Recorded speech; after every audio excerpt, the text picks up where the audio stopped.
त्यांनी त्या ठिकाणी शाळेमध्ये मुलींचं लैंगिक शोषण केलं आणि म्हणून त्याला आता फरार होता पण अरेस्ट करून आणलेला आहे आणि त्याच्यावर कारवाई करण्यात येत आहे। अतिशय वाईट पद्धतीनं हे शोषण त्या ठिकाणी त्यांनी केलेलं आहे। त्याच्यावर कडक कारवाई ही पोलिसांच्या वतीनं निश्चितपणे केली जाईल आणि जे काही कठीणात कठीण शिक्षा आहे ती शिक्षा ही त्याला देण्यात येईल। सर, याच्यामध्ये तो अकोल्याला पडून गेला होता, काही स्थानिकांनी त्याला पडून जाण्यास मदत केली। आता पोलिसांच्या प्राथमिक चौकशीत असं लक्षात येत आहे की स्थानिक काही नेत्यांनी त्याला पळून जाण्यात मदत केलेली आहे। तथापि अशा प्रकारच्या घटनांमध्ये काही पक्ष वगैरे मी बघत नाही, त्याच्यामध्ये आरोपी असतो, त्यामुळे अशा आरोपीवर कट्टर कारवाई कडक कारवाई केली जाईल आणि त्याला मदत करणाऱ्यांवरही कारवाई केली जाईल।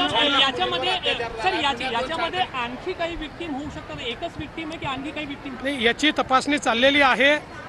याच्यामध्ये अधिकचे विक्टीम आहेत का हे बघितलं जात आहे आणि त्या संदर्भात सगळी माहिती ही आपल्याला लवकरच देण्यात येईल।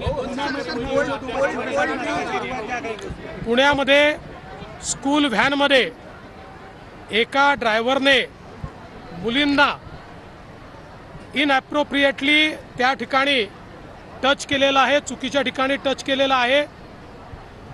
एका मुलीच्या पालकांनी ज्यावेळेस अशा प्रकारचा FIR दिला त्यानंतर लगेच इतर मुलींची चौकशी झाल्यावर अजून एक मुलीला त्यांनी अशाच प्रकारे टच केला आहे इनॲप्रोप्रिएट ठिकाणी आणि इनॲप्रोप्रिएट पद्धतीनं हे लक्षात आलं आणि म्हणून त्याच्यावर पॉस्को अंतर्गत गुन्हा दाखल केलेला आहे। आणि आपल्याला माहिती आहे पॉस्को अंतर्गत अशा प्रकारचा जो ऑफेन्स असतो त्याला रेपच्या संज्ञेमध्ये त्या ठिकाणी पकडलं जातं आणि म्हणून तशा प्रकारचे ऑफेन्सेस हे त्याच्यावर लावलेले आहेत।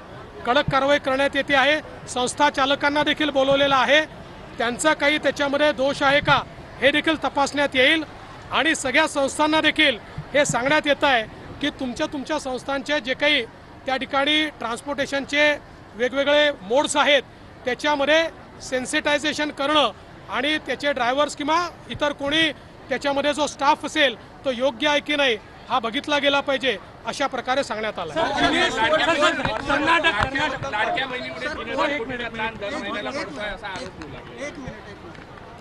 काहींना तो ताण वाटत असेल, आम्हाला तो ताण वाटत नहीं। आम्हाला लाडक्या बहनींना करण्यात येणारी मदत आहे ती। कर्नाटक सरकार के मंत्री हैं दिनेश गुंडूराव, उन्होंने कहा है कि सावरकर गोमांस खाते थे, वो गाय को केवल पशु मानते थे। देखिए, ये लोग जो है इनको सावरकर के बारे में कुछ पता नहीं है। ये बार बार सावरकर जी का अपमान ही करते हैं और सावरकर जी ने गाय के ऊपर अपने विचार बहुत अच्छे तरीके से रखे हैं। उन्होंने ये कहा है कि किसान के जन्म से लेकर मरने तक गाय ये उसको मदद करती है, इसलिए हम लोगों ने गाय को एक ईश्वर का दर्जा दिया है। मुझे ऐसा लगता है कि इस प्रकार से सावरकर जी के ऊपर गलत बयानी करना ये राहुल गांधी ने जो शुरू किया है उसी को आगे ले जाने का प्रयास